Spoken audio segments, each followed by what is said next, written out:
सुब्हानल्लाह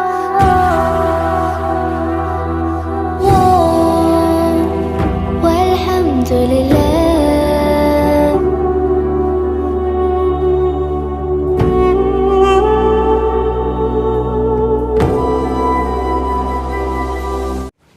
अस्सलाम वालेकुम प्यारे बच्चों, आज से हम वर्ड प्रॉब्लम की शुरुआत करते हैं। 2 या 3 सेशन इसमें हम देखेंगे। वर्ड प्रॉब्लम जिसे गुजराती में कूट प्रश्न कहते हैं और उर्दू में इबारती सवालात या मुअम्माती सवालात कहते हैं। बचपन से हमें इससे डर लगता है। किसी कहानी को पढ़कर उसे आंकड़ों में क्रिएट करना, उसका हिसाब बनाना और उस हिसाब को हल करना हमेशा से हमें परेशान करता रहा। यही वजह है कि कूट प्रश्न, जिसे गुजराती में कूट प्रश्न कहते हैं, उसको बहुत से बच्चे मजाक में माथा कूट प्रश्न कहते हैं। माथा कूट प्रश्न इसलिए कि वो उसके अंदर काफ़ी सोचना पड़ता है। तो बच्चों, अगर आप मेरे ये 2-3 सेशन अगर आप ध्यान से तवज्जो के साथ बैठकर ये सीख लेंगे तो मैं आपको 3-4 ऐसी टिप्स दूंगा जिससे इस तरह के इबारती सवालात, इनके कूट प्रश्न यानी वर्ड प्रॉब्लम्स हल करना आपके लिए आसान हो जाएगा। वैसे उसके बहुत सारे सवालात आपकी एनसीईआरटी बुक में दिए हुए हैं, लेकिन मैं पहले एक्सरसाइज 3.2 का पहले का दूसरा एग्जाम्पल हम शुरू करते हैं। ये सबसे आसान है। फ्रॉम इजी टू हार्ड के ऊपर अमल करते हुए हम सबसे पहले सबसे आसान हिसाब देखते हैं। रकम, जैसा कि आप स्क्रीन पर देख सकते हैं, मैंने यहाँ पर रकम लिख भी रखी है। मैं रकम पढ़ देता हूँ, एक बार गुजराती में पढ़ देता हूँ, एक बार उर्दू में पढ़ देता हूँ। मेरी तकलीफ़ ये है कि मुझे गुजराती और उर्दू दोनों मीडियम के बच्चों को इंसाफ देना है। यहाँ तो तकलीफ़ ये है बड़ी कि उर्दू मीडियम के बच्चों को भी सवाल तो गुजराती में ही करना है, इसलिए मुझे दोनों तरह के बच्चों की तरफ ध्यान देना पड़ता है। ये एक यूनिक प्रॉब्लम है टीचर का। 5 पेंसिल અને 7 પેનની કુલ કિંમત 50 રૂપિયા છે અને 7 પેન્સિલ અને 5 પેનની કુલ કિંમત 46 રૂપિયા છે। तो 1 पेंसिल અને 1 पेनની कीमत शोधो। उसे उर्दू में पढ़ दूँ। 5 पेंसिल और 7 पेन की कुल कीमत 50 रुपये है और 7 पेंसिल और 5 पेन की कुल कीमत 46 रुपये है। तो 1 पेंसिल और 1 पेन की कीमत दरियाफ्त कीजिए। प्यारे बच्चों, इस तरह के कूट प्रश्न में जब रकम पढ़ें, जब कहानी आप पढ़ें, तो सबसे पहले 2 बात का ख्याल रखें। पूरी रकम को ध्यान से एक बार पढ़ो और रकम के आखिरी जुमले को ध्यान से 2 बार पढ़ो। रकम को आपने एक बार पढ़ना है और आखिरी जुमले को 2 बार पढ़ना है। ऐसा क्यों? ऐसा इसलिए कि जब हम रकम का आखिरी जुमला पढ़ेंगे तो 1 पेंसिल और 1 पेन की कीमत दरियाफ्त कीजिए। आखिरी जुमला हमें ये बताता है कि इस रकम में हमें ढूंढना क्या है, आखिर हमें तलाश क्या करना है। तलाश जो चीज़ करनी है वो इस रकम के आखिरी जुमले में मिलेगा, इसलिए रकम को 1 मरतबा तवज्जो से पढ़ें और रकम के आखिरी जुमले को 2 मरतबा तवज्जो से पढ़ें। जब रकम को ध्यान से आप पढ़ेंगे तो आपको पता चलेगा कि हर रकम में आपको किन्हीं 2 मिकदारों, किन्हीं 2 राशियों के बीच तुलना की गई होगी, कंपैरिजन होगा। किन्हीं 2 मिकदारों की बात की गई होगी। माँ की उम्र, बेटी की उम्र, बाप की उम्र, बेटे की उम्र, बाप का वज़न, बेटे का वज़न, कुर्सी की कीमत, टेबल की कीमत, पेंसिल की कीमत, पेन की कीमत। इस तरह से आप रकम के अंदर वो 2 मिकदारें जिनकी बात की गई है वो तलाश कर लें। अब हम इस हिसाब पर आते हैं। 5 पेंसिल और 7 पेन की कुल कीमत 50 रुपये है। तो आपको पता है, क्योंकि हम 9वीं में सीख चुके हैं कि आपको इन हिसाबों को चल की सूरत में फ़र्ज़ करके गिनना पड़ता है, मतलब मुतगय्यर कुछ फ़र्ज़ करके इसे गिनना पड़ता है। तो सबसे पहले मैं फ़र्ज़ कर लेता हूँ, तो हम उर्दू में लिखते हैं। फ़र्ज़ कीजिए कि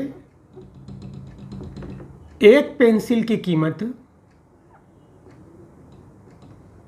बराबर 100 रुपये और 1 पेन की कीमत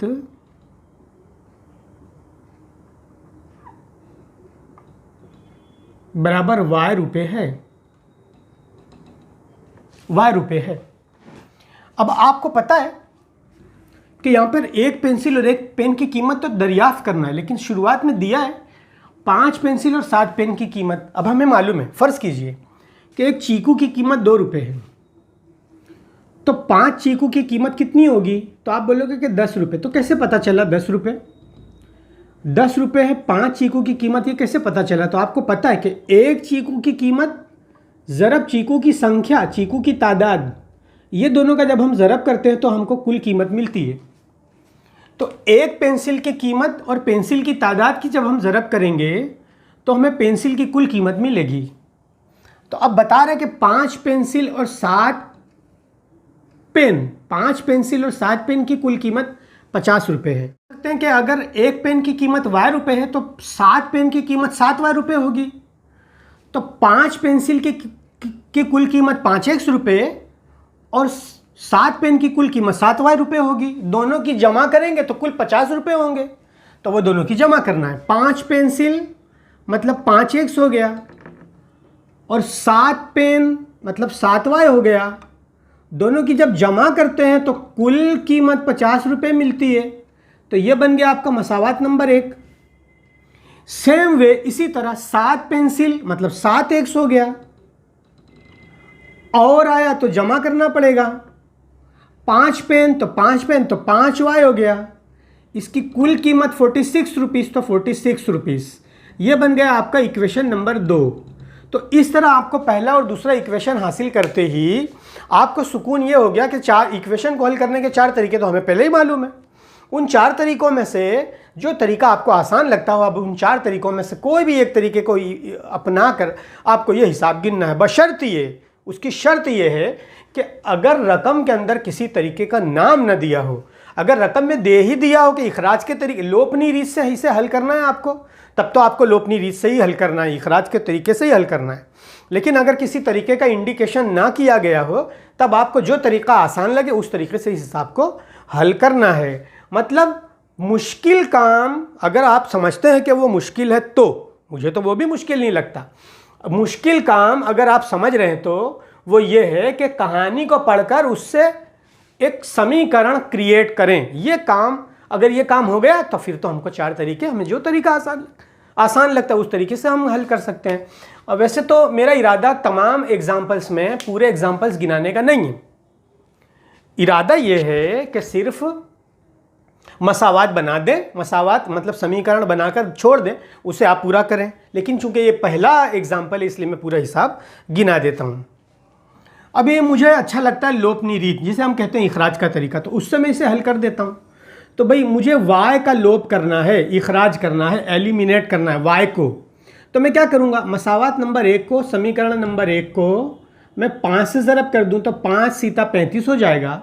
और समीकरण नंबर 2 को अगर मैं 7 से ज़रब कर दूँ, गुणाकार कर दूँ तो 7 पंचा 35 हो जाएगा। तो दोनों कंडीशन में ये 35 हो जाएगा। तो हम यकसा सहगुणक वाले चल को हम उड़ा सकते हैं।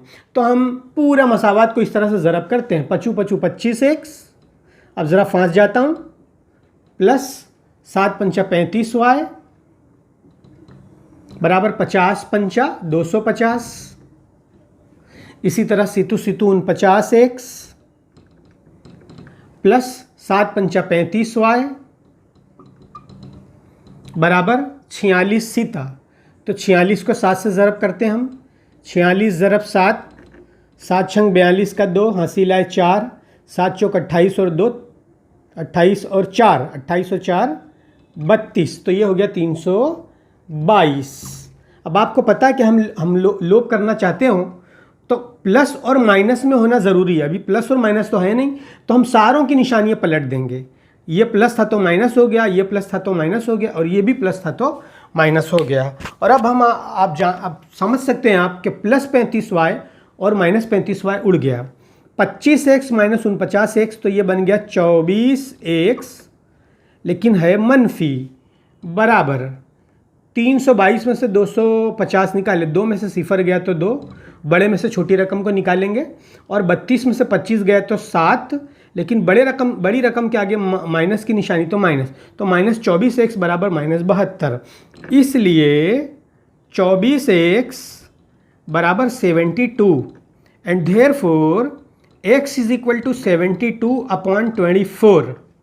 तो 24 एकम 24 और 24 तिया 72, इसलिए x बराबर 3। अब आपको पता है कि x की ये कीमत पहले और दूसरे जो मसावात आपको अच्छा लगे, आसान लगे, उस मसावात में रख देना है। तो मैं किसी भी एक मसावात में रख रहा हूँ। ये जो पहला मसावात है, इस मसावात में x की कीमत रख रहा हूँ। तो लिख सकते हैं हम मसावात एक में x बराबर 3 रखने पर, x बराबर 3 रखने पर पहला मसावात लिख लेता हूँ। 5x प्लस 7y बराबर 50। अब 5 इंटू x की कीमत तो 3 है, तो x के जगह पे 3 आ गया, प्लस 7y बराबर 50। इसलिए 5 तिया 15 प्लस 7y बराबर 50, और इसलिए 7y बराबर 50।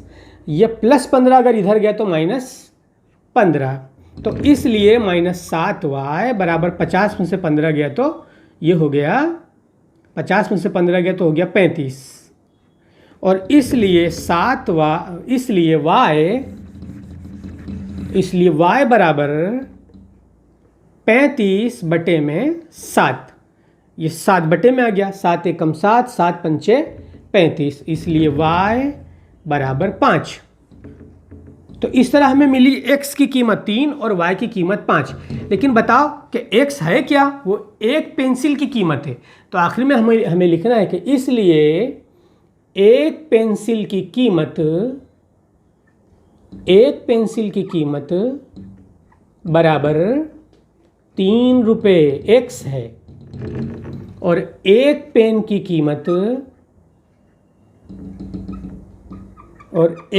की कीमत बराबर y, वो क्या है?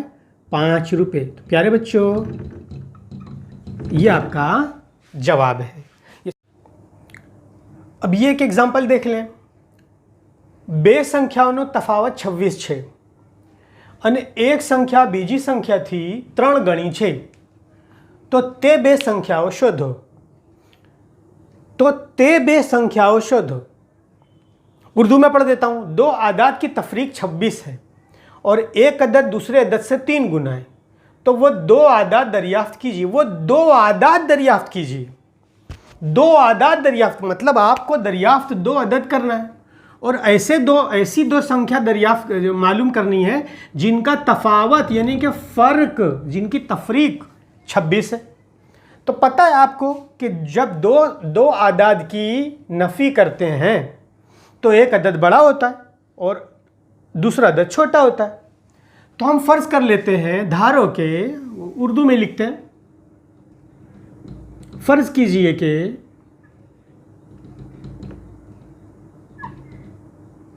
बड़ा अदद x है, छोटा अदद y है। अब इसमें मैं गुजराती में भी लिख देता हूँ। धारो के मोटी संख्या x અને નાની સંખ્યા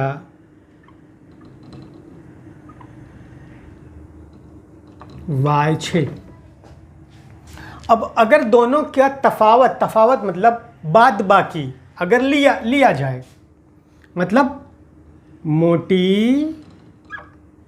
और नानी संख्या की बाद बाकी कर दें तो जवाब आता है 26। पर मोटी संख्या तो x है तो लिख देते हैं x, माइनस नानी संख्या तो y है तो लिख देते हैं y बराबर 26। यह आपका बन गया समीकरण नंबर 1, मसावात नंबर 1 बन गया बहुत ही आसानी से। दूसरा जो है इसका जुमला पढ़ें। एक संख्या बीजी संख्या थी 3 गणी छे। इसमें भूल होती है, इसमें ख़ास समझने की ज़रूरत। एक अदद दूसरे अदद से 3 गुना है। अब बच्चे इसमें आप कंफ्यूज इसमें यूँ होते हो कि x बराबर 3y लिखना है या y बराबर 3x लिखना है। ये दो में से कोई एक है, ये तो आपको क्लियर है।